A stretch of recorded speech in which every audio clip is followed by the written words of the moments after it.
Next question is regarding foreign direct investment and FPI. Okay, both FDI and FPI, you need to have an idea about what is an FDI and an FPI to solve this particular question. Okay, we know that FDI is a direct investment for a foreign investor. Okay, FDI means a foreign investor is investing directly in India, in the sense that okay, he will either establish a direct business in India in the form of buying or establishing a manufacturing business, building warehouses, or he will be directly providing services. Okay, so FDI, in foreign direct investment, a foreign investor is directly investing in our country, that is in India. We are talking from the Indian perspective, and he will have a long-term interest. This investment will be stable in the sense that since he is making huge invest and he has a long-term commitment in the country, it is good for the economy. It will result in employment creation, it will result in more capital expenditure, and it will result in more economic growth to our country. Okay, so it's a long-term investment, and it also brings not only capital investment, it also brings technology to our country. So FDI in that sense is more stable and more good for our economy. But foreign portfolio investment, okay, unlike FDI, foreign portfolio investment is investment by a foreign investor in the stock market or in the share market. They either invest in shares or debt instruments, etc. And basically the aim is to make profit, and their interest is only for a short term. And whenever if there is any problem in the economy, they will foreign portfolio investors will withdraw that money from the stock market, and because of their uncertainty and for short term nature, okay, since they are for a long term, okay, they are not long term unlike FDI. They are also foreign portfolio investment is also called by the name hot money.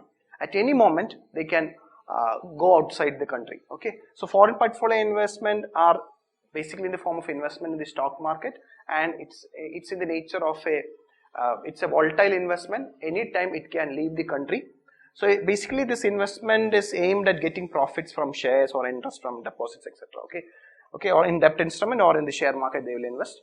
And since they can outflow from the country anytime, they are also called by the name hot money. And recently the government have introduced a scheme for the foreign portfolio investors, what is called as voluntary retention route. Okay, so from the term itself, it is very clear.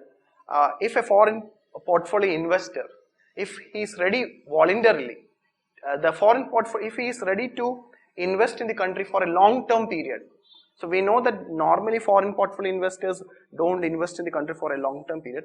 But if a foreign portfolio investor voluntarily is joining this route, in this route, foreign portfolio investor will agree with the government conditions that it will retain a majority of its investment for a certain period. So if he is joining this scheme, voluntary retention route, okay, so any foreign portfolio investor is joining, if he is investing through this route, voluntary retention route, okay, so basically this voluntary retention route, what is a new route for the foreign portfolio investor, in the sense that investment through this route will not be subject to macro-prudential and other regulatory norms. Normally foreign portfolio investment, SEBI follows a very stringent norms, okay, macro-prudential norms and other regulatory norms for foreign portfolio investors. But if foreign portfolio investors is investing through this particular route, what is this route, specialty of this route? The foreign portfolio investors have to retain their deposit for a certain period. Okay, so in that case, if a foreign portfolio investors is investing through this channel, they will be less regulatory norms. They will be having comparatively, they will be subject to less macro-prudential and other regulatory norms. Okay, now we will try to solve this question. In India, FDI is encouraged through voluntary retention route. And this is a question about FDI. No, not FDI. FPI is encouraged through voluntary retention route. So first statement is wrong. In that way, we can eliminate A and B. Okay. FDI is otherwise known as hot money. FDI is not known as hot money. FPI is known as hot money. So second statement is also wrong. So we can eliminate D also. So we will get the answer as C, 3 only. So if FDI is certain, yes, FDI is certain. FDI is for long term and less fluctuating. unlike FPI. So third statement is correct. So only the third statement is correct. So your answer will be 3 only, C.